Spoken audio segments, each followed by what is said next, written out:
ফের হুমকি সাংসদ অর্জুন সিং এর। এবার নাম না করে বিধায়ক সোমনাথ শ্যামকে হুমকি। নিরাপত্তা রক্ষী তুলে নিলে কি হবে, হুঁশিয়ারি দিলেন সোমনাথ শ্যামকে। তবে নাম না করে, বিধায়কের নাম অবশ্য করেননি অর্জুন সিং। শুনুন সেই বক্তব্য। আমার এগেনস্টেও 10 দিন ধরে বলে যাচ্ছিল, আমাকে পার্টি বারণ করেছিল, আমি একদিনও এইসব কথা বলিনি।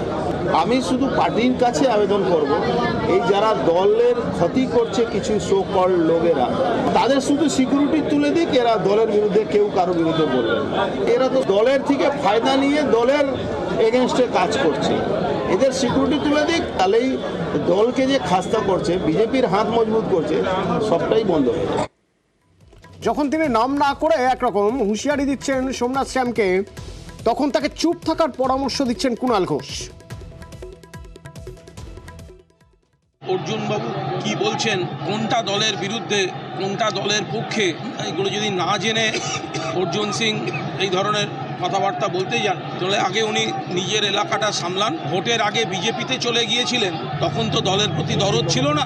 যে দলটাকে ছেড়ে একবার গেছিলেন, ফিরে এসছেন, প্রায়শ্চিত্ত করুন, তার বেশি কথা বলতে যাবেন।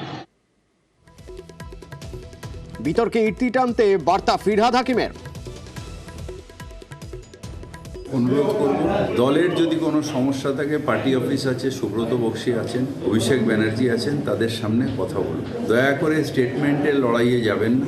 দল এখন একটা খুব বড় লড়াইয়ে নামছেন, সুতরাং আমাদের সবাইকে ঐক্যবদ্ধ হয়ে সেই লড়াইটা লড়তে হবে। আমাদের আরও বড় লড়াইয়ে যেতে হবে মমতা ব্যানার্জির নেতৃত্বে।